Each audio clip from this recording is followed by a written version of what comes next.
Okay, so thank you everyone so much for attending today's event, our Q&A with Black graduate students at York. We're very excited that you're able to join us this afternoon. I'll just start with a land acknowledgement before we talk about the agenda and move right into the presentation. So, York University recognizes its many Indigenous nations have longstanding relationships with the territories upon which York University campuses are located that precede the establishment of York University. York acknowledges the presence on the traditional territory of many Indigenous nations. The area known as Tkaronto has been caretaken by the Anishinaabeg Nation, the Haudenosaunee Confederacy, and the Huron-Wendat. It's now home to many First Nation, Inuit, and Métis communities. We acknowledge the current treaty holders, the Mississaugas of the Credit First Nation. This territory is subject to the Dish with One Spoon Wampum Belt Covenant, which is an agreement to peaceably care and share for the Great Lakes region. So that is a bit about where York currently is. For today's presentation, I'm very excited. We have an excellent lineup for you. First, we'll have an introduction by a senior leader at York University. We will then have a couple short presentations about admissions and scholarships, and then we will go into an introduction of our panelists, preset Q&A, and then we would love to have questions from the audience. So first up, we do have our keynote speaker, Keisha Gray, who is our Associate Registrar and Director of Student Recruitment and Admissions here at York. Thank you, Eileen. So welcome, and I would like to extend my thank you to the Faculty of Graduate Studies for inviting me to this event. So whether you are still contemplating graduate studies or looking for clarification on application procedures, your attendance here today shows your understanding of the value of graduate education and the opportunities that it opens. I am here today in my capacity as a leader in higher education, and my office assesses graduate application and shortlists them for review by the program department. We notify you of outstanding documents for your application and can answer questions about the application process. But more importantly, I'm here as a proud York alumni that completed her Master of Education with a focus in post-secondary education. My career progression in higher education really started when I obtained my master's degree. Until then, I was met with rejection after rejection when applying for management roles. I was told that I had great experience and that I had a bright future ahead of me, but was lacking this necessary credential.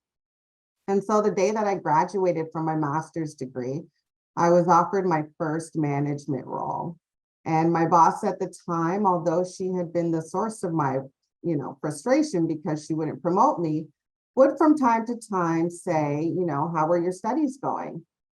But procrastination was my nemesis, and it was taking me forever to complete my research paper. And I would continually say, I'm almost done. And she would say, just get it done. And eventually I did. And she was in the audience on the day of my convocation as my loudest cheerleader. And perhaps I wouldn't have pursued my graduate degree, at least not as early as I did, if I had achieved early success, then it would have been to my detriment. Since my first management position, I have taken on many leadership positions that has led me to where I am today and where I will be in the future. What is clear is that a graduate education is important to employers in their succession planning. Now, I don't want to leave you thinking graduate studies is just a means to an end. Yes, it will open up professional opportunities for you, but it also develops you as a person. It was during my grad classes that I really learned to effectively argue. I still have close friends that I met in graduate school. The small classes and in-depth discussions allowed for a greater understanding of the content, and you become more proficient in your research skills. The transferable skills you develop in graduate school will benefit you in all aspects of life. So a bit later, you will hear of experiences from grad students and how York will support you throughout your studies. But regardless of your decision of when and where you choose to pursue graduate education, you are taking the necessary steps to remove limits to your professional career. And we would be delighted if you chose York to guide you along your journey. So thank you, and I hope you enjoy the rest of the event.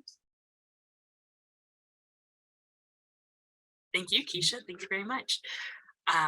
Yes, definitely both professional and personal advantages to pursuing a degree. Right now, we will just go through a quick presentation about kind of intro to grad studies, talking about eligibility and document requirements. Then we'll talk about scholarships, and then we'll get into the best part, all of our panelists sharing their experience. So I've turned on captions in case you would like those. Okay, so first we're just going to discuss the levels of graduate education to ensure that everyone's on the same page operating with the same knowledge. Oh, to the moderator, can you introduce yourself? Of course, my apologies. I'm Eileen. I'm the graduate recruitment officer here at York. So master's degrees, the first level of education available after your undergraduate program. Master's degrees are 1 to 2 years in length. The shortest one we have at York is 8 months. The longest is 2 years. And traditionally, masters come in one of two formats. So they're not an extension of your undergrad. They are a separate degree that operate a little differently. So 3 formats: traditionally coursework only, major research project, or thesis. So a coursework only master's, you would usually start and do about 8 graduate level courses. Then that's it, you're done, you graduate. A major research project master's, you would do approximately 6 graduate level courses, as well as a research project that's smaller in scope than a thesis, but you still end up writing a paper of about 50 pages based on your project.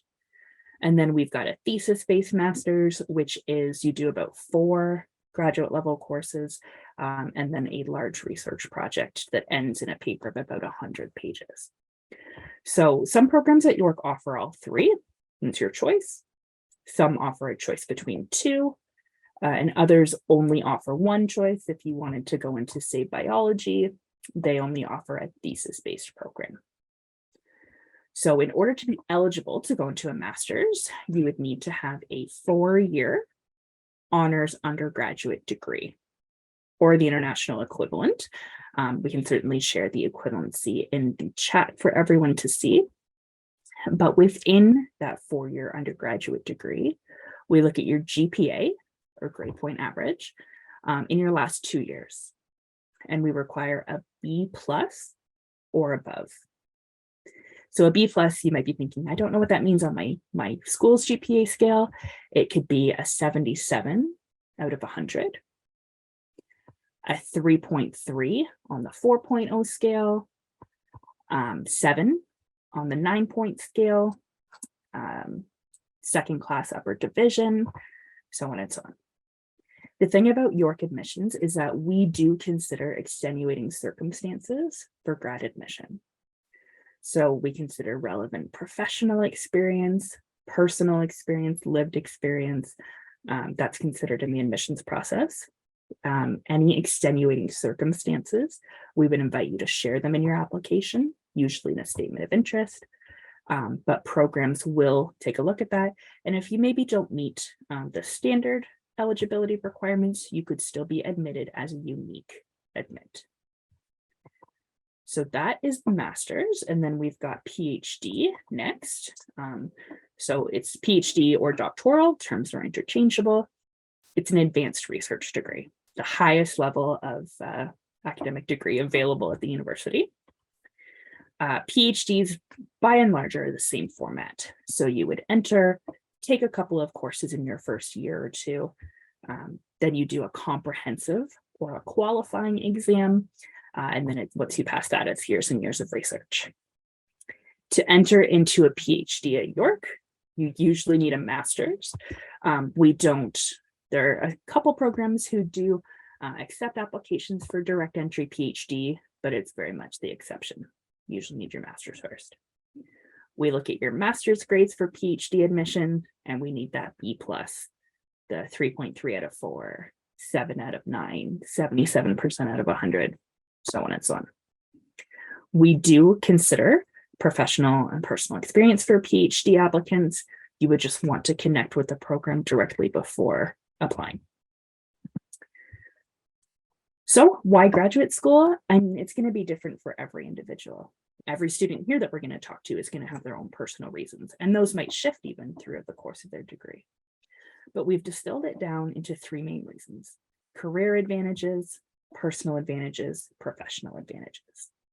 So as Keisha had mentioned, for career advantages, people with graduate degrees have a higher employment rate and higher salary rates within employment opportunities.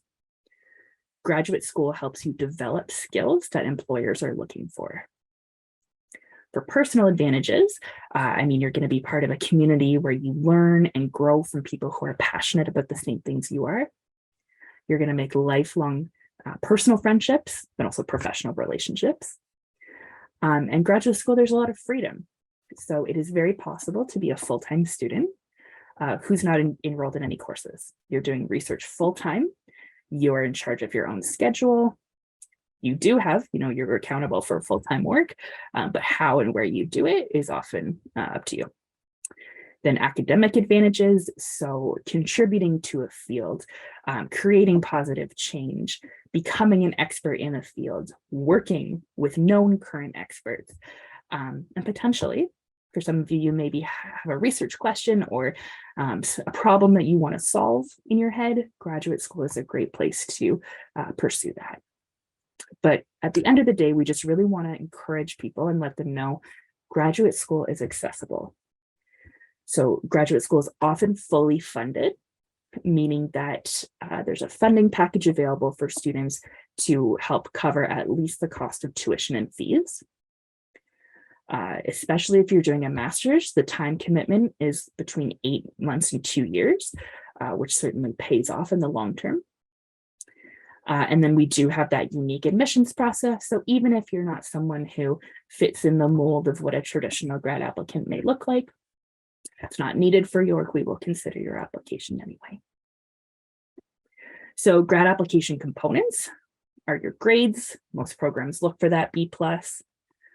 Your resume, we look at your work, volunteering, and research experience, in addition to your academic experience. We look at letters of reference, both personal and academic, both professional and academic, not personal. Professional being someone who's managed or supervised you at work, whereas academic being someone who has taught you or supervised your research. Statement of interest, we look at, it's a 1 to 2 page document, 500 to 1,000 words, double spaced. You explain a little bit about you, potentially share any relevant factors about professional or personal experience, talk about research you want to do, faculty you want to work with, where you want to be in the future after this degree, so on and so on. So for most programs, those are the 4 factors that we're looking at. Some programs ask for other things like samples of written work, papers that you've done, a portfolio for art and design, things like that. But for the most part, this is what we're looking at to evaluate your grad app. I should note as well, if you're someone applying for fall 2023, we're doing a great session at 5:30 today. Our Dean and Associate Vice President, Tom Lobel, is doing the How to Write a Statement of Interest session. Very engaging speaker, lots of tips and tricks for a grad app in addition to statement of interest. Paying for grad school. So for most graduate programs, the vast majority of masters and PhDs, tuition for a domestic student is about $5,100 a year. International students, you're looking at just under $20,000 a year for a master's and just under $19,000 for PhD. So if you're currently an undergraduate student, you'll notice that this is quite a bit lower than undergraduate tuition, and that's very much on purpose to incentivize people to attend graduate school. But this is tuition, and a feature a highlight of graduate school is just how much money it's available to help you pay for grad school. So we've got our standard funding packages, and I've broken it down into the different categories of money that's awarded. Domestic masters, so Canadian citizen or permanent resident, you're looking at usually about $11,000 a year to support your graduate study. International masters, about $21,000 a year. Domestic PhDs, just over $24,000 a year, which rises after your second year. An international PhD, just over $36,000 a year. For each of these, you'll usually be able to fully cover your tuition and have some money left over towards living expenses. So it's probably a lot more financially accessible to do a graduate program than you thought. So if you're a full-time student, you're applying to a grad program at York, for the most part, you're considered for a funding package. As well, there's also money you can apply for. So there's provincial and federal scholarships that can be quite large.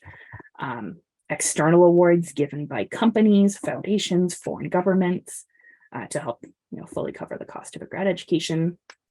When you're currently a student at York, the Academic Excellence Fund supports timely access to financial support for research and other scholarly pursuits. York internal awards are scholarships given out. Well, money was given to York by donors, alumni, corporations, foundations to give out to students in certain areas. So they're usually between $500 and $5,000. York financial assistance is based on financial need, so bursaries. And then graduate students are eligible for OSAP, the Ontario Student Assistance Program, if you are a domestic student who's a resident of Ontario, that's based on your personal finances. So I just mean to highlight just how many financial resources are out there to help you pay for a grad education. The application timeline, usually most programs except for a September start, so fall 2023, the next available session. Applications will open in October. So almost a full year beforehand. They will open this year on Saturday, October 15th. Deadlines for programs will fall between December and March. So December 15th is the earliest possible deadline. Decisions start coming out early February, go through to June. July and August, you would connect with your program, and then September, school would start. So that is standard year to year, doesn't change. Some like one or two programs have a January or May start, but by and large, you're looking at September. Some of you may be thinking September 2023, others you may be thinking more in the future, and that's completely fine. Just sharing Faculty of Graduate Studies socials here. We've got Facebook, Instagram, Twitter, and YouTube. This panel will actually be recorded and uploaded to YouTube, and it'll be there in about 6 to 8 weeks' time. Please feel free to email us at any point at FGS News. I'll put that in the chat as well, fgsnews@yorku.ca, and we would be happy to either answer your question or refer you to someone else. So that is it from me. And now I will share the microphone with Ricolette, who will do a presentation about scholarships.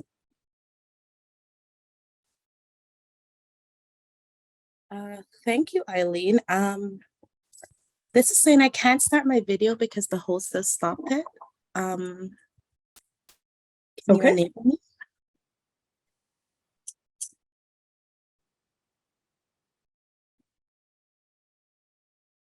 It is saying that Jellisa is Jellisa. the host. So Okay. if you would be able to allow Recolette to put her video on, that would be amazing. Same with sharing.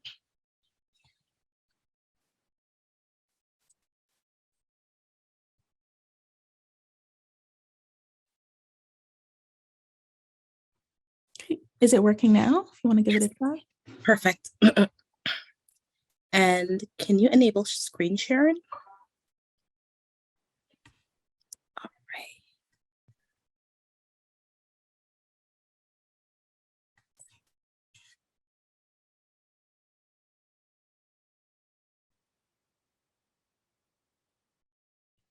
All right. Thank you so much for that, Eileen. So thank you guys so much for coming. My name is Ricolette Freckleton. Sorry, I have a call. But my name is Ricolette Freckleton. I'm the manager here at the Faculty of Graduate Studies for external awards and graduate scholarships. My office administers all the scholarships, awards, and bursaries for grad students, both master's and doctoral students, with the exception of SHULIC or OPD programs. Today, we're just going to talk about the resources that are available to you and how my team and I can help you making progress through grad school. Okay. So Eileen mentioned that there are some scholarship opportunities, such as graduate funding.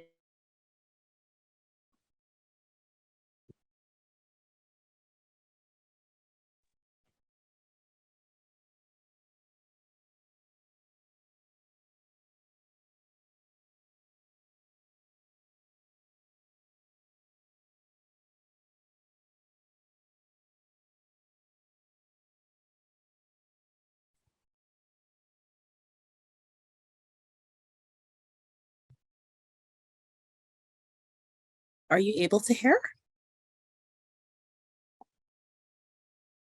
Yeah, I can hear you. Okay, I'm sorry. I just got a perfect. Thank you. Let's try that again. Okay, sorry about that. So Eileen did mention graduate funding, and I'll add a little bit to that. So we have graduate funding such as teaching assistantships, research assistantships, fellowships, and there are also small scholarships and funding opportunities that comes with your position if you're a teaching assistantship and being part of the union. We also offer entrance scholarships that's granted to you based on academic excellence when your program is reviewing your admissions files. We also, while you're in grad school, we also have other opportunities available to you as a current student at different parts of your studies. And those usually come in the form of Tri-Council scholarships, donor awards, or other external awards.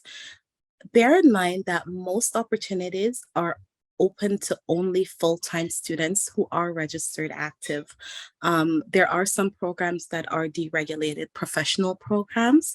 The funding available to them are limited, but there are special funds within the grad programs that can be awarded to you based on demonstrated financial need or academic excellence.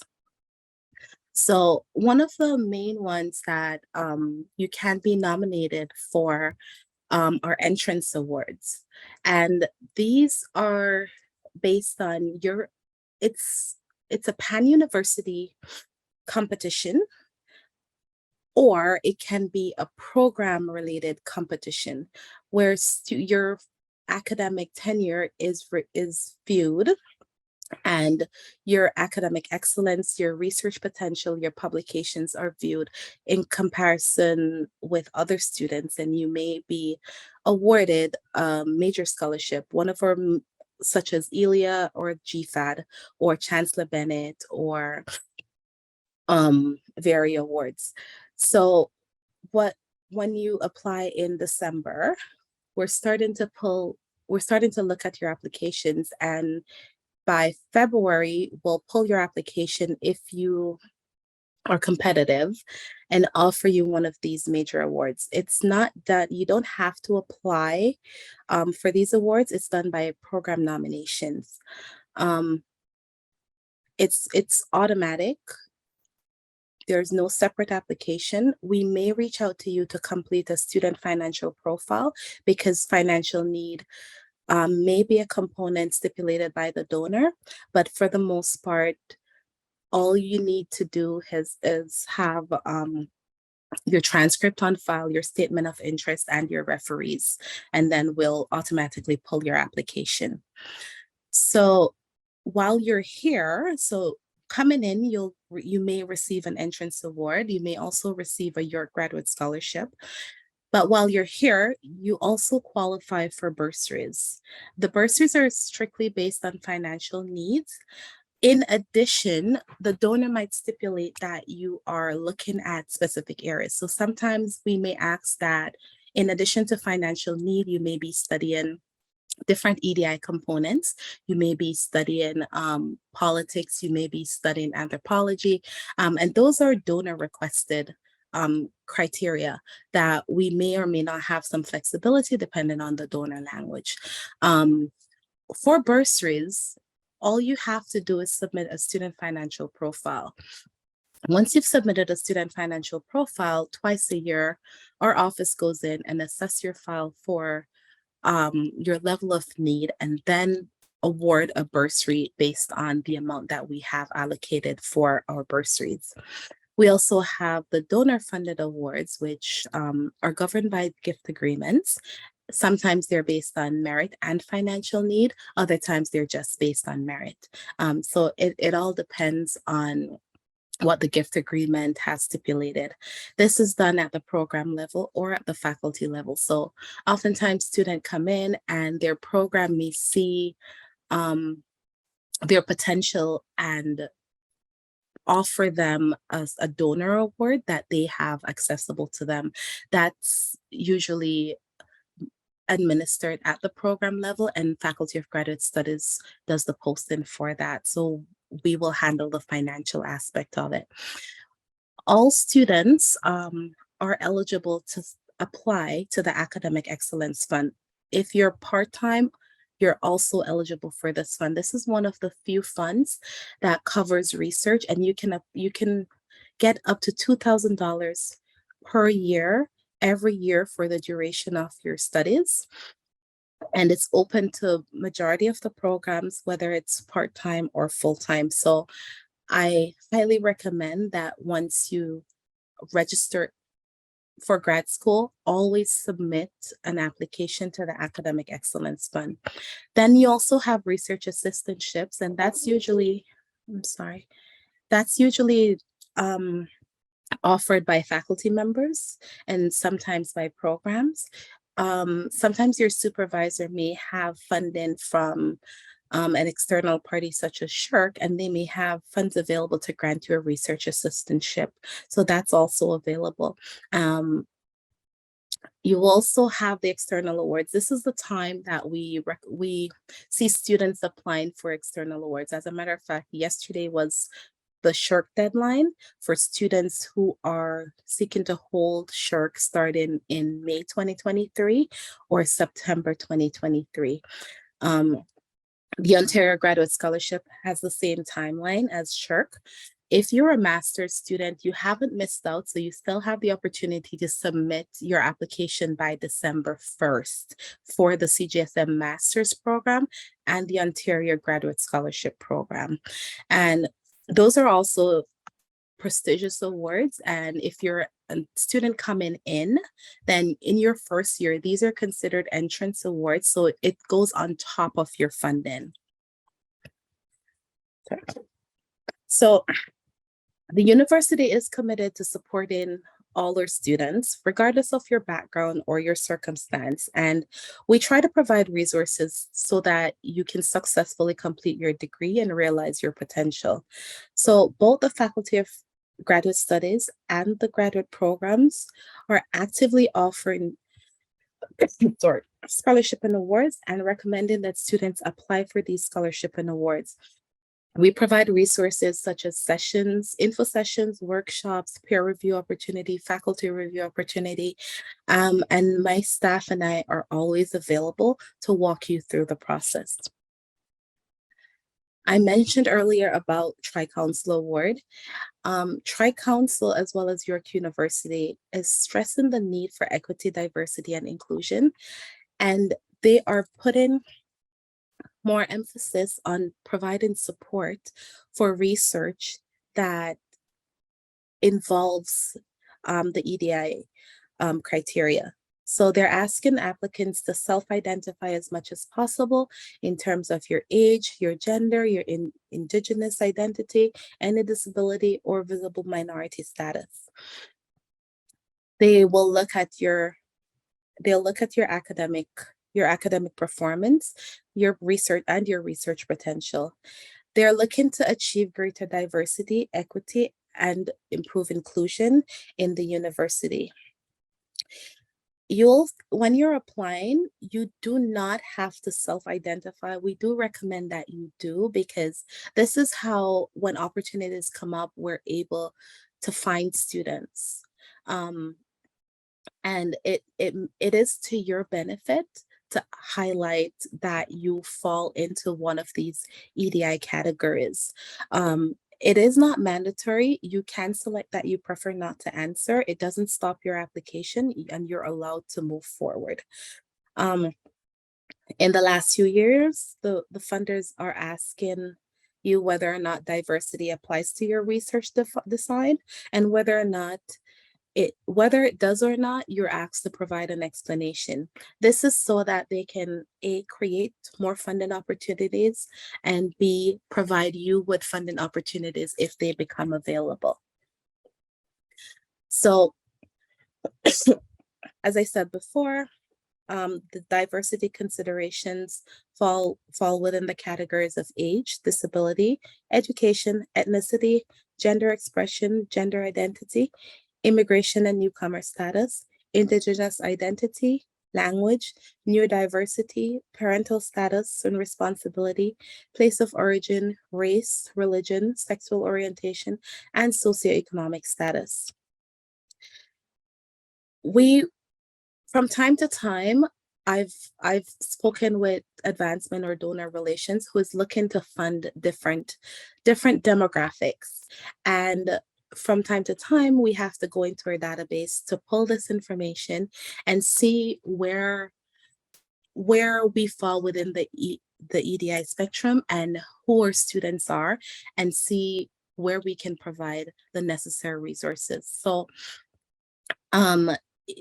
even last year, we dedicated a number of our OGS to the BIPOC community. 6 out of the 25 Vanier holders are students who are visible minorities. They're Black students. So the university is recognizing that we can use the resources, and they're making the resources available. And from time to time, if an opportunity comes up, I often go into your student financial profile to see where students would fall on the criteria given by the donors, and then award bursaries or awards based on the identification data that is provided. So that's it for the scholarship and awards segment of this slide. But we're going to move on to speaking to our panelists, who will be able to tell us about their experiences here today. So I'm going to start by asking our panelists to come on camera while I review their bios so that we can get to know them a little bit more.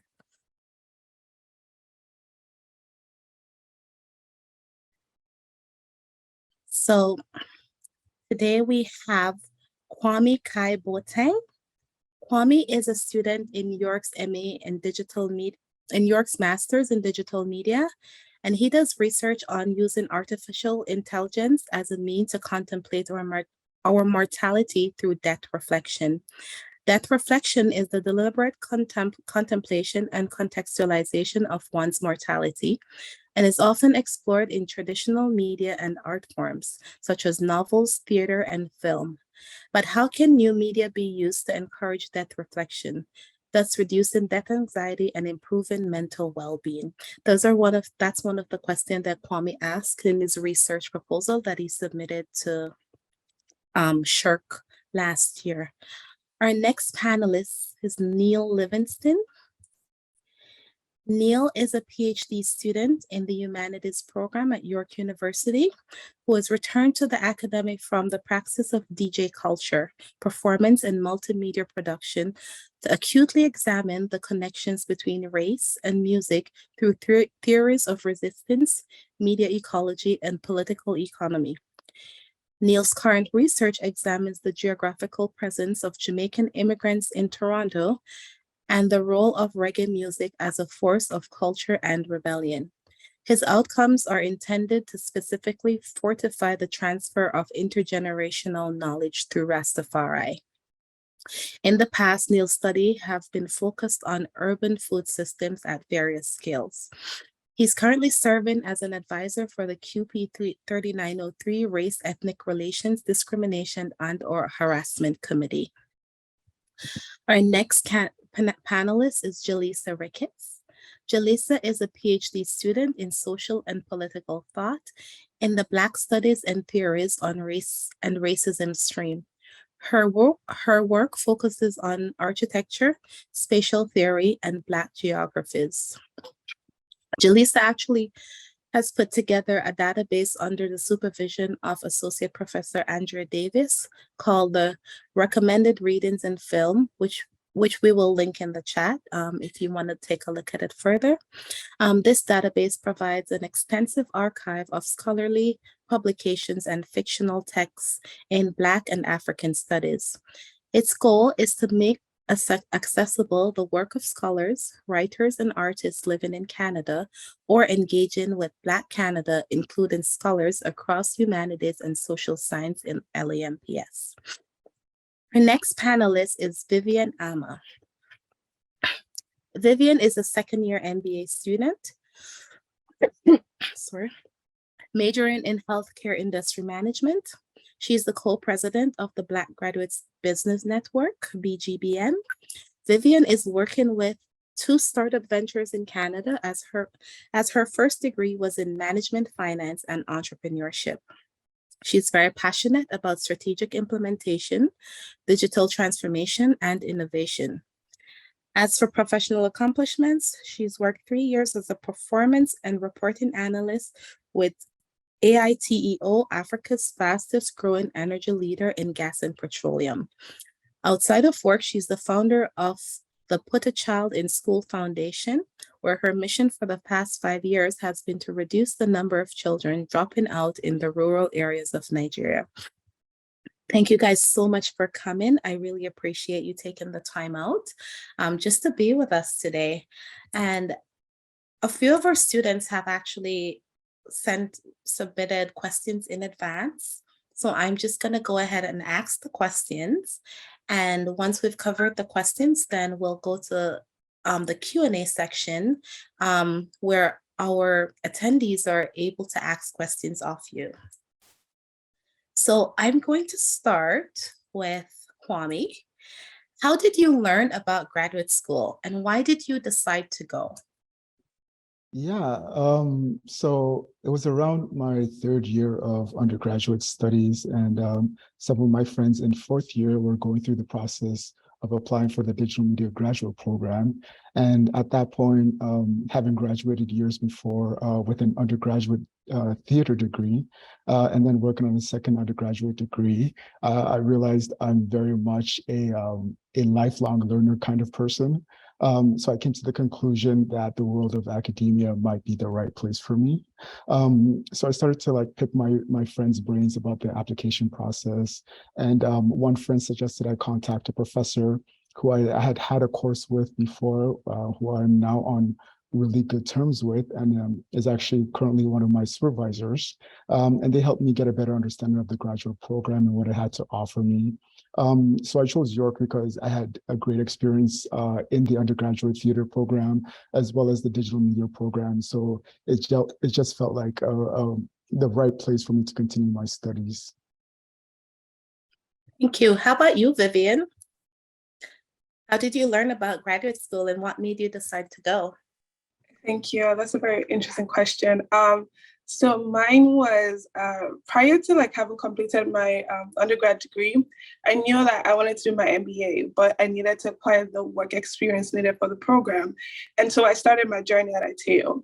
And then during the course of that, COVID happened, and then the world stopped, right? And all of these limitations happened.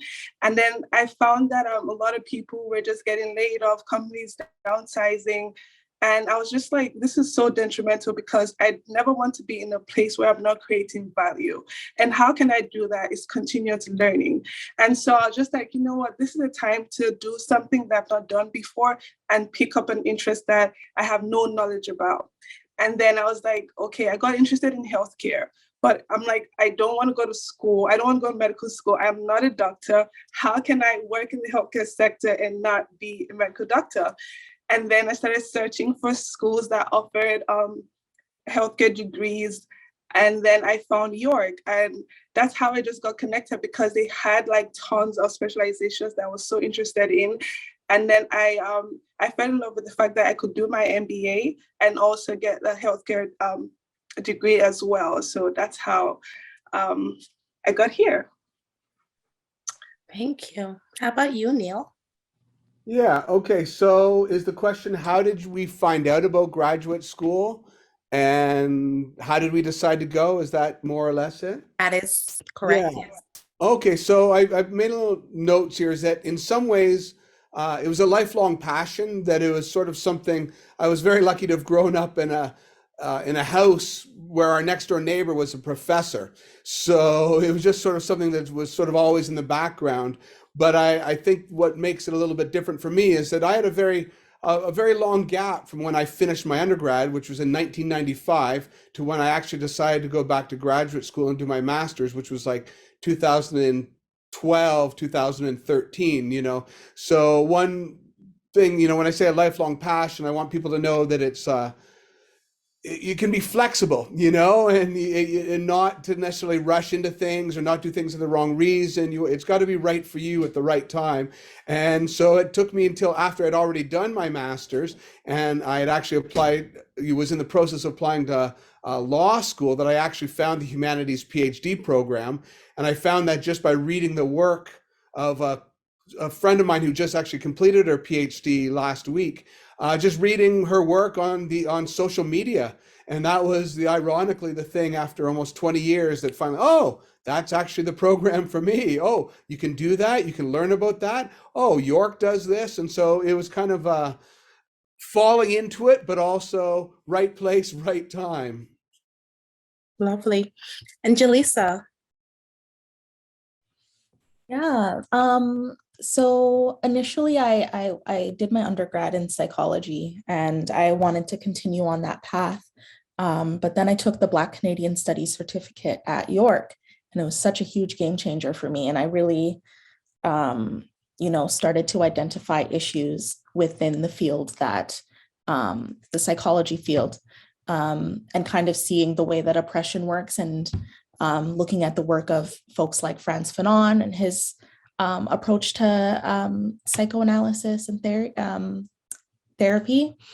And so it kind of shifted what I wanted to do. And I connected with Dr. Davis, as well as Shaughnessy Brown, who just passed her dissertation defense. So she's now Dr. Shaughnessy Brown, who was a course director for me.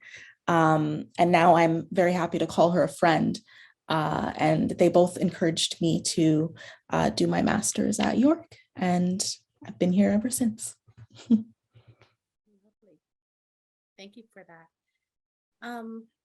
So I'm going to stay with you, Jellisa. What was your experience like applying for your program? And do you have any tip for students applying in the future? Yeah. So because I don't really have anyone in my family who went to graduate school or post-secondary as a whole, it was very new territory for me.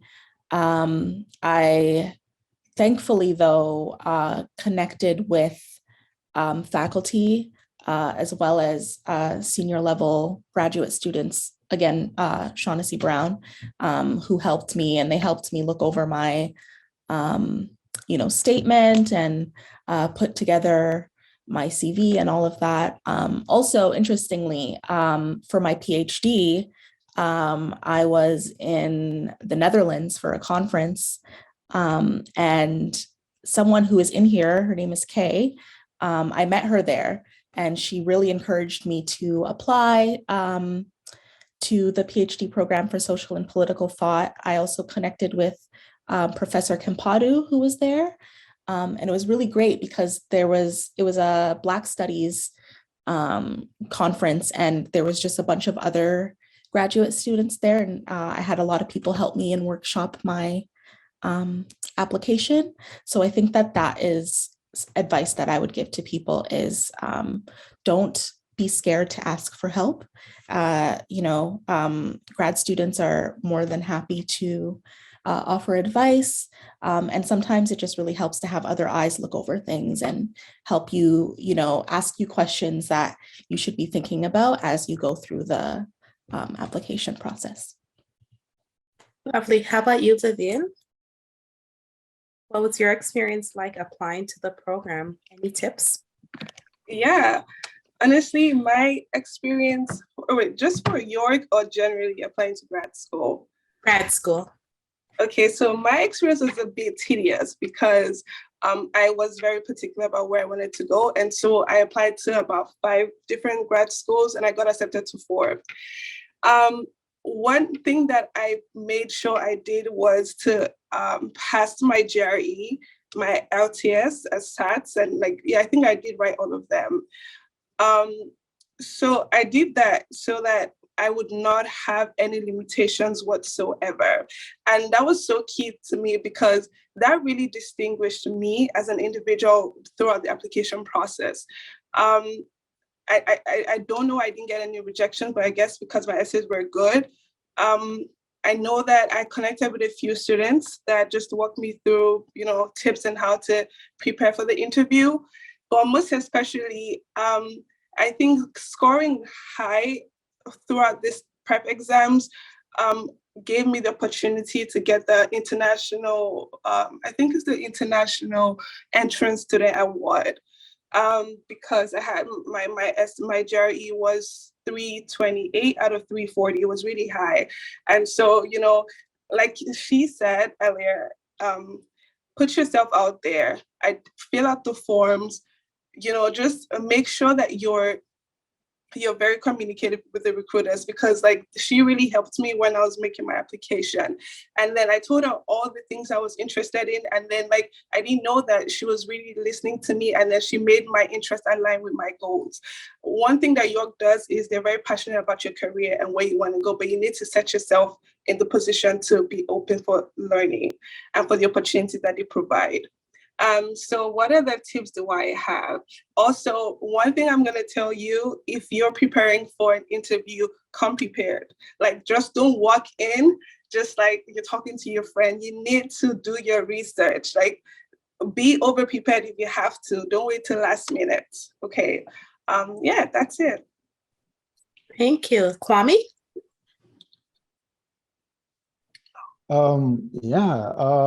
For me, I did feel like the whole application process was a little bit overwhelming, just in trying to make sure that I had all the relevant and current information I needed.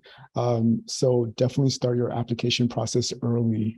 I would suggest talking to friends who may have already gone through the process. Contact professors who you think you would be interested in working with and having as a supervisor. Also, any relevant administrative staff and faculty involved in graduate studies, just like you guys here. And even if you contact the wrong person, they'll be able to at least lead you to the right person. So don't be afraid to contact people if you need the help. And just look over the whole application process, which can be found on your respective program's webpage. Make a list of all the questions you have after going through the whole process and find the appropriate person to contact to get those answers. And before submitting anything, triple check everything. So for me, I didn't need to have an interview, but I needed to have like a CV. I needed to have a letter. I needed to submit an application showcasing all my relevant work that I've created over the years. And so for the digital media program, just be open to showcasing like who you are in the work that you submit. Thank you. How about you, Neil? Yeah, well, some really great. I hope the people that are here listening and will be listening in the future are slowing this down and taking notes, because there's some really good advice coming out. So I'm going to just start with a bit of an oxymoron that is that I think it helps if you know what you want so that you can choose a direction. And I think lots of us, on the flip side of that is often we don't know what we want. We think we know what we want. So it will make the process easier if you have some idea of what you want, at least for the time being. So pick a direction and go with that. And it can be multiple directions at the same time. But that sort of leads me to the next point, echoing some of the other things people said here, is you need to know yourself. You need to be proud of yourself and be able to really speak up and advocate for yourself in the process. But also do your research and search and look at other programs, look who's available. As some of the other panelists have said, do the research on the other universities and who's there, who are the professors, what kind of work are they doing, and that might take you to York, it might take you to UBC, it might take you anywhere in the world, but it's up to you to look and do the research where the best researchers are. Set yourself some priorities. Be organized along the way. You're going to need to pull information from many areas. Be open to change. As I say, know what you want, but also be willing to listen and change your mind. And just overall, I say be proud of who you are and what you are able to accomplish. And I'm going to shout out here again for Shaughnessy Brown in there, because I keep hearing that, is, so my message in 2022 is to really walk in the footsteps of those giants that have gone before us, and this is one great thing about York right now, where they're really supporting Black graduate students. And look to see who the staff, and we talked about Andrea Davis. We've got some really excellent people at York. So look at what they're doing. Don't reinvent the wheel. Let the others moving before you to break down some of the barriers, and then continue to work with breaking down barriers yourself. Okay. Thank you so much for that, Neil. Okay, so I'm going to stay with you, Neil. What has been your experience in the program that you've chosen? Yeah, thank you. So I've been waiting for that question. And I like to thank Eileen for inviting me back. I've been at York for, since I said 2013 in various capacities. I've actually worked in recruitment. Eileen was one of my colleagues at one point. And I've done 2 graduate programs at York, and I've worked in the library as a researcher. So I have a different set. And in the past, I would sort of like highlight some maybe negativity, some dangerous things or difficult things or challenges that went along. But this year I'm really changing my tune, and really in that amount of time, I've seen York make a real shift to really support their students, specifically ones that may have come from traditionally marginalized community, and really working at educating the professors that are there and really adding more Black faculty, and not just Black, brown, Indigenous, whatever it is. And somebody, Vivian, I think you mentioned wham, bam, thank you. We've got this pandemic that sort of changed everything. And so that sort of tossed things off to the side. But in that time, since I started my PhD, my program in humanities has been very supportive. I've had a couple deaths in the family, and I've raising 3 children. And so I've got some particular challenges that go along the way. And along the way, as long as you're honest and open with people, they understand what we're going through. Every individual is going through things. I have great faculty to work with. I've always got somebody I can speak to. I think if I only regret one thing is not reaching out enough to all the areas which supports are there. So it maybe wasn't always this way, but if you're thinking about coming to York, I think you'll find if you put yourself out there and are willing to put your hand up when you need help, and then also support others when they need support, you'll find it a very supportive, welcoming place, even during a pandemic. So. Thank you. Vivian. Thank you, Neil. That was very interesting. I was just nodding throughout because I could relate to so many things that you were saying. For me, it has been a learning journey for me of learning to overcome obstacles and challenges, right? Learning what I love so much is the fact that I'm able to learn from such a diverse group of people, professionals coming in with depth of knowledge about different industries. Like, so you get into a class of 3 hours and you're walking out, you're so full of knowledge, like you'll be amazed what you walk out with. So it's just been amazing for me. And then minus all the, hey, don't get it twisted. It's not a walk in the park. It's a lot of work too. So you need to be dedicated. Don't slack on anything because there's so much work and it just keeps coming and keep coming. So you need to be very time scheduled. You need to be prominent. You need to be propped at everything that you're doing. And most especially, it allows you to just network with people, build relationships. There's nothing, I cannot overemphasize that, because you're in class today, but tomorrow you might be sitting with CEOs and executives that you didn't think that you'll go to school with, right? So York just gives you a foundation to build those relationships and work with these people, even outside of class. Like there are tons of extracurricular activities and clubs that you can engage in. If you're interested in real estate, finance, marketing, strategy, consulting, whatever it is that you're interested in, just put yourself there, be available. All the resources are available. So yeah, for me, I loved it. And I'm sad because it's coming to an end. I'm just like, already it's been 2 years, but yeah, that's it. Thank you. There's always the PhD, Vivian. Oh no, I'm done. Jellisa. Yeah, my journey has been incredible, honestly. It's one thing that I really appreciate about grad school is that it's so focused. It's less general than undergrad, so you get to really hone in on what you're interested in. So that's been really special. Also, I'm part of the Black Advisory and Inclusion Committee.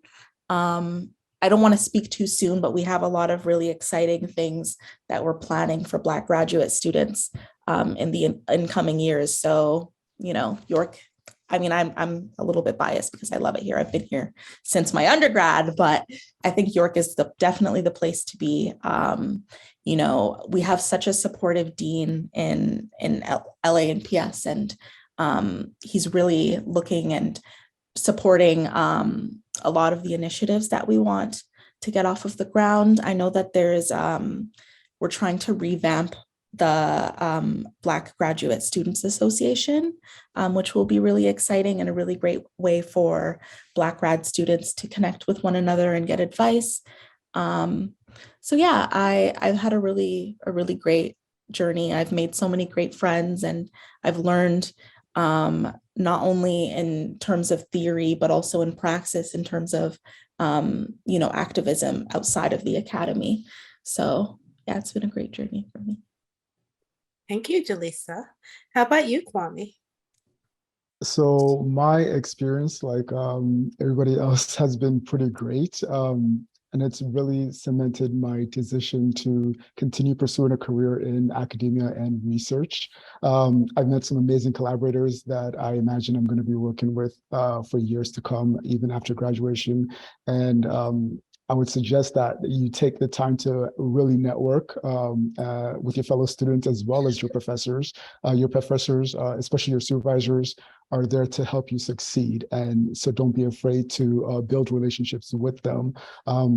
I've been really lucky in that I've connected with a couple of professors who are really interested in the research I'm doing. And so from my perspective, I feel like they're very invested in seeing me succeed in this research. So again, really do connect with your professors based on your interests. And I can wholeheartedly say that the digital media program and my professors have been truly, have provided me with the help that I need to succeed. And even better is that I've been encouraged to take risks and really explore my research.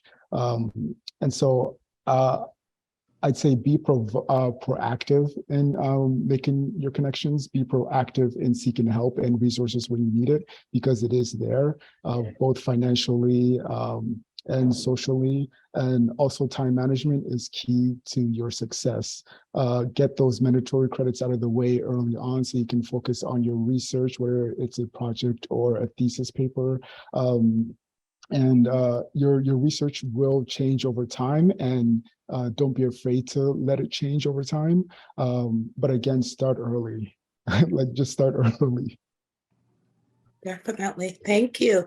So Neil, I see you have your hand up. Yeah, I'm speaking out of turn a little bit, but there's a few things I just wanted to reiterate that I thought was really important. I think Vivian said it.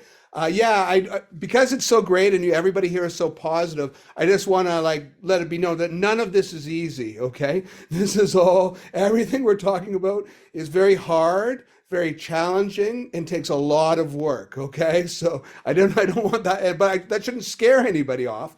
But I want people to know that it's not necessarily all sunshine and roses, but there's rewards for the work put in. And the other thing that I failed to mention, that probably in the experience, it really is the people you meet and the people that you know and that become your lifelong friends and collaborators and things. So that would be a top reason to go to York or anywhere, to really enjoy the people that you're working with, collaborating with, becoming friends with. So thank you. Thank you, guys. So we're now moving to the questions posed by the audience. And so I'm starting with you, Vivian. Somebody wanted to know a little bit more about your work in policy. Okay, so my work in policy is basically in Nigeria. So it just started off as a project, I think 5 years ago. I was a student ambassador as well. And we're supposed to give back to the community. And walking through these communities all the time, I would see a lot of children on the streets and throughout the day in, day out, not doing anything, not being able to go to school. And so that just stirred up something in my heart to start a movement and to have people donate whatever they could in terms of monetary values or resources that they could use to go to school and pay through their tuition. So that's how I just started the foundation, and we've been growing since then. Yeah. Okay, If you thank want you. to know more about it, you can connect with me and then I'll tell you, so I don't take up all the time. Thank you, Vivian. So this question is for all the panelists. How did you afford grad school? Did you work as a TA or find other ways to supplement your income? Let's go with Jellisa next. Yeah, so I'm currently a TA. I will say, it depends on your department, maybe, I'm not entirely sure, but if you're looking into the humanities or social and political thought, it's really great funding. Basically, the amount that you get for a PhD, it would be enough to at least survive. I also work as an RA, which is really exciting. So if you did research in your undergrad, then you'll kind of know, but it's similar, but a different level of pay, which is nice. So I supplement the funding with the money that I get from being an RA, but the tuition is covered. Thank you. How about you, Kwame? Yeah, so for me, tuition, the sort of financial aid I received just from entering the program helped me cover up my full tuition, and then I had some left over. I did for a while work for a long while work a weekend job, but I honestly didn't need to. But it was something that helped me just not have to worry too much about running out of finances, even though I wasn't really worried at the time. And again, thanks to making connections, I was actually approached by some professors to work as a graduate assistant. So that also helped me cover some finances. And I was also lucky enough that coming into the program with like decent grades, I did get some extra money just from having some good grades coming in from the undergraduate program. Thank you, Kwame. You came in with a shirk, right? No, I actually applied for the shirk and I also received that as well. Right. Yeah. Okay, that's what I thought. Mhm. How about you, Neil? Yeah, that's a good question. I suppose part of the answer would be that, as I said, I lived in the world for a while before I sort of came back to grad school, so it gives you sort of different, position or perspective on things. And so part of it is making sacrifices to do what you want to do. From my position, I already have a family and things going on, so you maybe decide to do other things instead of that. Along the way, I have had different part-time jobs to sort of cover the costs, sort of as Kwame said. But for the majority of the part, York University is very competitive in terms of the graduate programs. I've done my master's and while I'm working on my PhD, the funding, the basic funding packages is enough to survive, and then it's really up to you where you want to get it from there. Those that are able to work hard, I'm just gonna, as an aside, it's always great being on these panels because you get to see the quality of the other students that you may not from different programs. So everybody here has got great marks. They worked hard. They deserve everything they've got. And those that are willing to put themselves out there, the funding's available, but it's often not going to just rain upon you because you want it. It's just, you need to work for it one way or the other. Fill out the forums, go ask the advisors, talk to other teachers, talk to professors, refine your interests. So I sort of come from whatever it takes to survive sort of mentality, and I've always been that way. So I'll continue to be that way. So. Thank you. Vivian?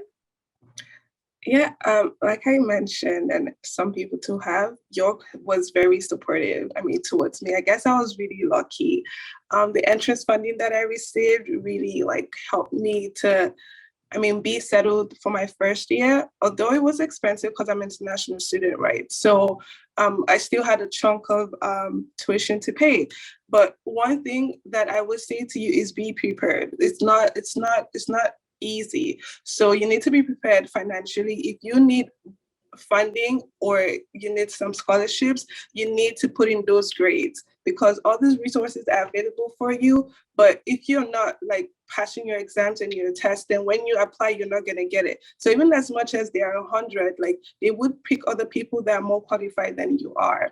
And in terms of working during the summer, I interned for 4 months. So that also allowed me to save some money that I put towards my tuition as well. And then also there are other internship programs that you can do for 80 hours. There are tons of things that you can do that would not leave you stranded for sure. Just ask the questions, the right people, and you get it. Thank you. So Amanda has asked about interviews. So I know not all programs require that you do an interview. The admission process is different depending on the program. So Vivian, you said you had to do an interview. So what were those like? Oh my God, I think I did 3 interviews actually. The first one was pretty easy. Just getting to know you, getting to actually see if you know what you really want. Because some people can say, oh, I want an MBA or I want a master's. And then actually a few questions why do you want an MBA? You can't even answer that. So if you're not able to really answer that basic question, you will not be moved on to the second phase. The second phase was more structural.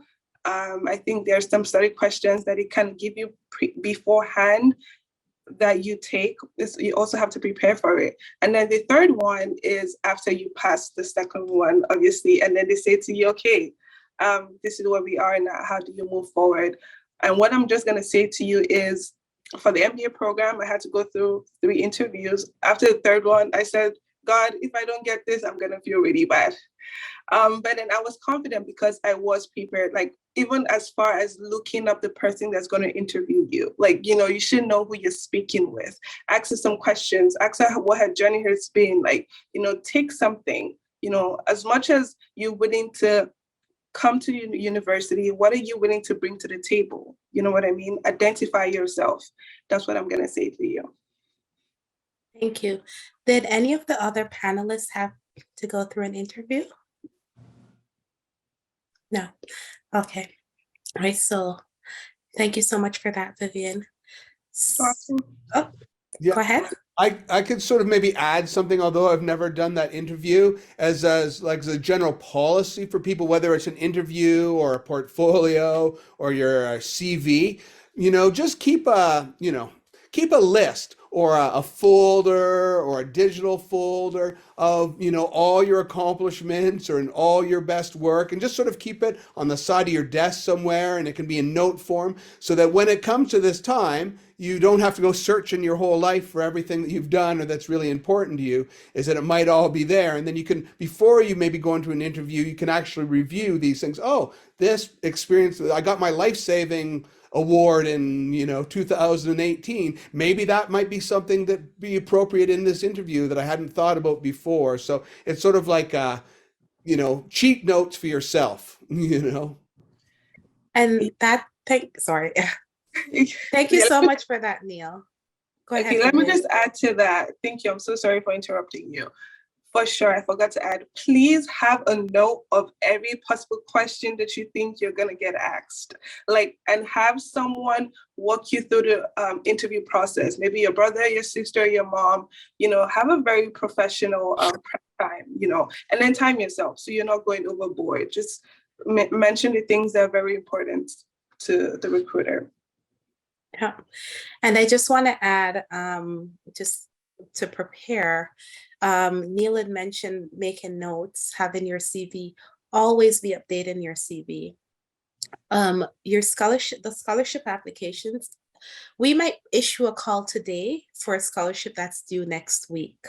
And that CV, when adjudicators look at it, that's what will make you one step ahead of the next person. It's not just all about grades. Your volunteering, your community involvement, your publications, your awards, everything. So if you can start keeping track of all of that now, that you'll always have a CV ready, because all scholarship and awards require a CV, and you'd be surprised the things that's not in your application that's in your CV that jumps out at the adjudicators.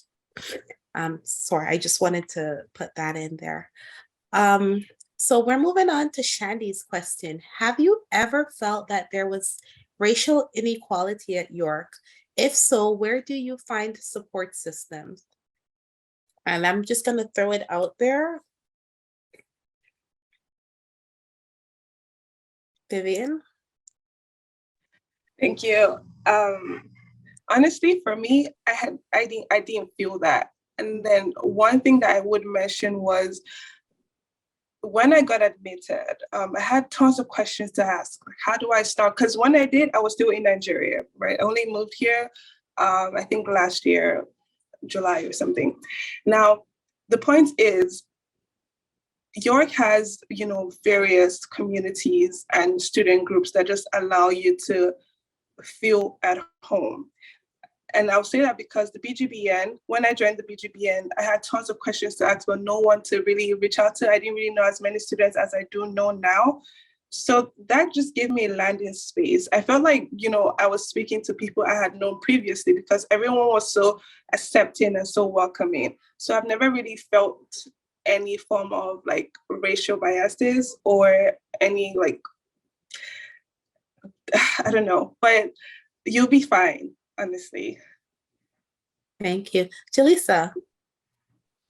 Yeah, I just wanted to say, going into any university, I think it's important to understand that it's a colonial institution, and each institution is putting in effort and going through different processes to try to approach decolonial practice, and it's a process, right? So again, at any university, there's a chance that you'll experience some sort of marginalization, whether that's in the classroom or through peers. But I think what is important is to identify like you said, I think that the person asked where you go for support.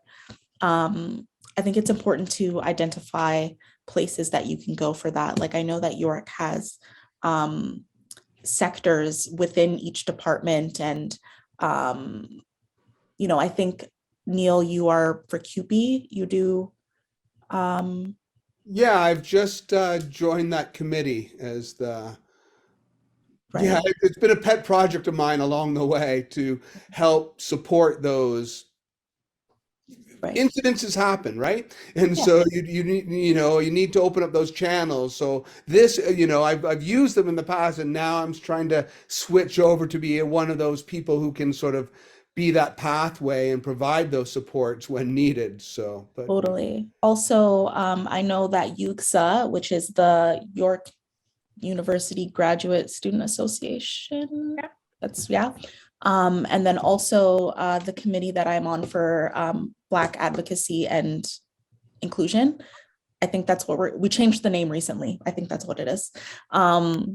We're working on a way for students to anonymously submit complaints if they do experience these situations, so that it can be handled without, you know, feeling like you may have any kind of backlash or any kind of you get to be intimidation. Right. Thank you. And I just wanted to say that Faculty of Graduate Studies does have a wellness and counseling services that can be used. We also have different programs on campus that can hear your grievances, depending on where the source is coming from. So we do have a few resources that are available. You wanted to say something, Vivian? Yeah, like there are tons of resources available. I didn't even know of the advocacy one. I feel like, wow, like honestly, I feel like there's no better time to be a Black student than now. There's no better time to be a Black female student than now, because like everyone just wants to help you. Like, so just reach out. I think that's one thing also that BGBN does, because you might get all this support, but then you get the support towards your career and towards building yourself. So we try to just have networking sessions, career building sessions with like industry leaders that can guide you and that can speak to you, and then you can just get that one-on-one interaction with them. Because when York or Sherlock hosts all these big events, there might be a number of people, and then you might not get that opportunity to really speak with these professional industry leaders that you want to speak to. And then that's when BGBN comes into place and just gives you that landing space to connect and network and put yourself out there. So yeah, just reach out. Thank you. Neil. I can see. yeah, hi. So it's often, I know they invite me back because sometimes I bring in the heavy stuff, but I just want to, I want to point out that the word Black, I think, is a very interesting word, and it almost sounds as if it's a bit of a monolith. And again, my new way is very positive. It's not negative, so I don't really want to dwell on anything in the past. But I do want to say that each of us, if we identify as Black, come from a different place. And I've just noticed in my observations that if we were raised, quote unquote, Black in Canada, or Black in the United States, or Black in Africa, or Black in Europe or Asia, that we all come from a sort of a different background, a different perspective. So each one's experiences might be reflected in their own self-perception of who they are and how others are perceiving them. So I just want to, I think York is actually doing a really amazing job. And, Vivian, you just said it, I think there's not a better time than now. But just to be aware that this is part of whether you're at grad school or not, these issues can happen: discrimination, inequality, whatever it is. These are societal things we're working with. So. Thank you. Jellisa, is your hand still up or no? So I don't know what's going on here. It looks like there's two. Okay. All Yeah, right. Yeah, I'm that having is. the same. No worry about it. Okay. All right. So I have another question for you, Neil. You mentioned that it's not easy and there are many challenges in the PhD program. Can you elaborate on this? Yeah. Okay. So I saw that question, and I'm hoping maybe somebody else can field this. But just very simply, it's a lot of work. As if anybody thought high school was a lot of work or undergrad's a lot of work, master's is a lot of work. It involves a lot of reading, a lot of writing, dedication. So that's just like the surface, like time and energy put in. And then, time, one really has to be purposeful in what they're doing, and so this can become into this, these can be mental issues or physical issues, is that to get through all that amount of work, you really have to be passionate about what you're doing and really be motivated and find that motivation. So that everybody has a different motivation. People, I think part of the common grad school thing is maybe not so much at the master's, maybe at the PhD, is one, what am I doing? Why am I doing this? What is the purpose of this? So that, whenever you're faced with those questions, you need to be able to have the resolve and the strength to overcome that at the time. And then maybe sometimes people need to make very hard decisions sometimes. Maybe I'm not in the right program. Maybe I'm doing too much. Maybe I'm not doing enough. So I think mental fortitude is something, and then balancing that with your physicality, your nutrition, what other family responsibilities you have, your community. Does your family understand what a PhD is? Does your family understand what an MBA is? Do they understand why you're doing that? So I think it's just it's a balancing act. So I think that would be the biggest thing. But I hope some of the other panelists could maybe talk about some of their challenges. Well, I think everybody here has at one point mentioned time management, and that's because it even less so than undergraduate studies, there is no handholding. You are on your own in terms of like Neil says, figuring out what you want to do and why you're doing this. And so if it doesn't necessarily mean that you have to be know your path from beginning to end at all times, but it means that you need to have a path. You need to have a path that may change and be ready for those changes. But yeah, it's not easy because if you're not careful about your time, if you're not careful about what your path is, you will sort of feel overwhelmed. And when you are overwhelmed, you need to be able to take the time to give yourself time to stop and reassess what's happening, and also just take breaks in general. Don't think you have to be working every single day of the year. You can take that weekend off if you need it. Thank you, Kwame. So moving on to the next question. So Aaron asked, for those who were required to have a supervisor before applying, how did you do so? And do you believe your racial identity affected this process? Let's go to Jellisa. Did you require a supervisor prior to coming on board? No, I didn't require a supervisor, but I was advised to highlight faculty in the department in the statement. I kind of, because I already had a relationship with Dr. Davis, it was kind of already understood that she was going to be my supervisor. Right. But what I would say for folks is to understand that obviously be delicate in approaching this, but you're selling yourself to them, but also you also should consider that you're interviewing them for you too. You really want to make sure that the supervisor that you're potentially working with is someone that also aligns with the work that you're doing, but also someone that you'll get along with.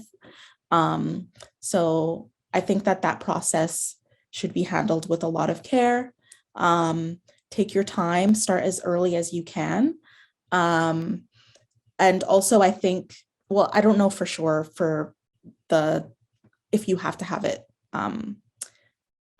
before you apply. So I'll just leave that out, but I just will say that to handle that process with care, take your time and really try to get to know your supervisor as much as you can before.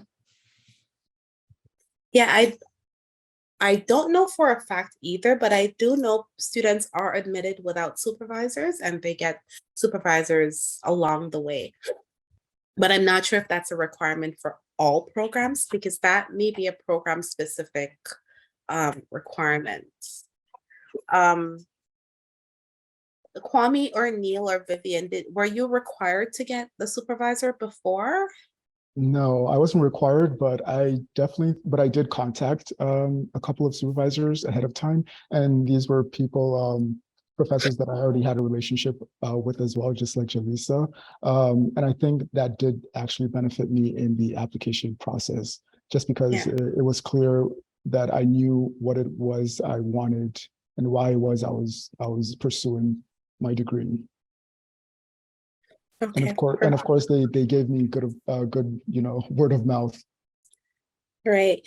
So Eileen is a recruitment expert, and she has said that it's half and half. Some programs do require that arrangement and some don't. It's most common in science and engineering. So I would say that prior to applying, make sure you are aware of what the requirements are. And then take a look at the faculty members that we have on staff and see if they align with your research, and possibly reach out to them and see if they would be a good fit, and if they would be able to, if they have the capacity to take you on as one of their students. So I'm going to move on to Amanda's question. You've mentioned how applying to grad school takes a long time. What did you find to be the most arduous and time-consuming part, and how did you tackle it? And I'll pose this question to the entire panel. Vivian, you're muted. I know you want to say. Go ahead. Yeah. Okay, so for me, what I thought was most demanding was writing the exams. That's one, because you need ample time to prepare. And secondly, the application. I think you have to write a statement of intent, I think. There are 2 or 3 essays you have to write. That took me almost like 2 weeks, because I went back and forward. And then I did share with like people that I knew that were better than me in writing, even though I knew my writing was good. But just to have a second eye look at it, I did do that. So, I mean, put in like a month to have a really good, strong application.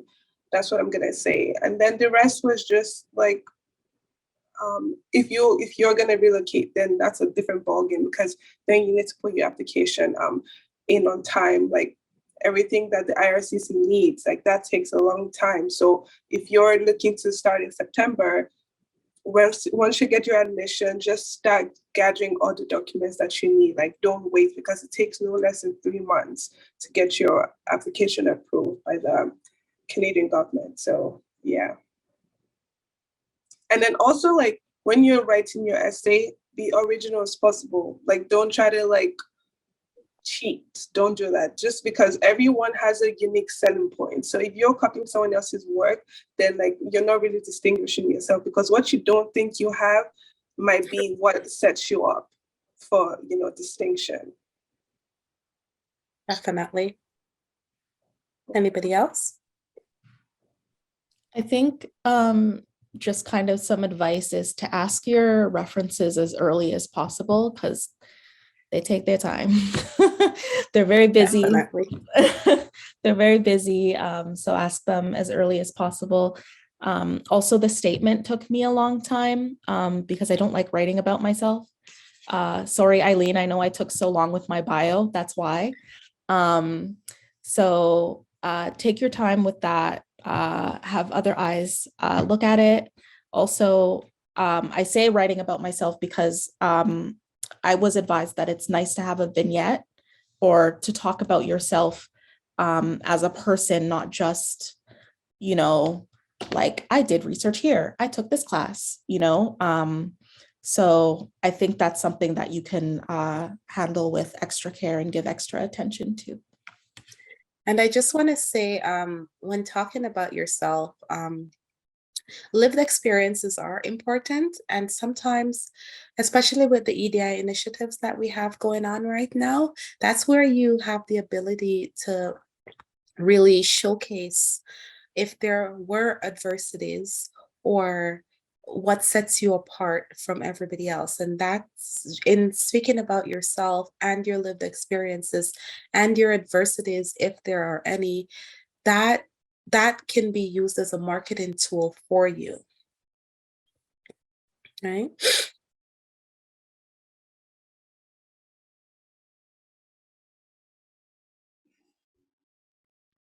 Yeah, I think that's our team did a really good job with that. It just, practical things in terms of time, like, and I take this from more when I actually worked in recruitment, is getting your I'd maybe mention getting your transcripts, and especially if you're an international student, a late they can take 3 or 4 months. A late transcript can hold up your whole program. So if you're really serious about grad school at some point, contact all your old universities and order yourself a bunch of sealed transcripts and just have them on hand so that you can send them in when necessary. And yeah, what they said about your referees, your references, time, getting your best writers, the best readers and writers in your circle to read your work over and over and over. And be prepared that it might take 2 years, you may not get it the next year, because that happens. I mean, that's okay, that might be all right. If you really want to do it right, maybe you don't get accepted the first time. That doesn't mean you're not going to get in somewhere else at another time. So use each experience you have. And just, I don't know if this is an expression which will translate, but big up yourself, if that makes any sense to one. Like, do not be afraid, lift the shoulders up and be proud of who you are and what you've done and what you want to do and what you can contribute. No time to be a timid mouse hiding or shy or quiet or insecure. You really want to showcase your best self. And don't be afraid of that. That's what you need. Yep. That's what you deserve. So Definitely. Definitely. Thank you so much, Neil. It is not the time to be humble, guys. Market yourself as much as possible. I think culturally we're sometimes taught to downplay our abilities, but in academic and professional scenarios, you need to make yourself known. You need to make yourself present. Thank you guys so much for taking the opportunity to be with us. I look forward to having you guys again on some panel or the other. I really appreciate it. And I hope that some of the attendees will be part of our student group next year. And I look forward to seeing your scholarship and award applications. Again, my name is Ricolette Freckleton. If you have any questions, just don't hesitate to reach out to me. I'll try my best to assist in any way possible. Have a great evening.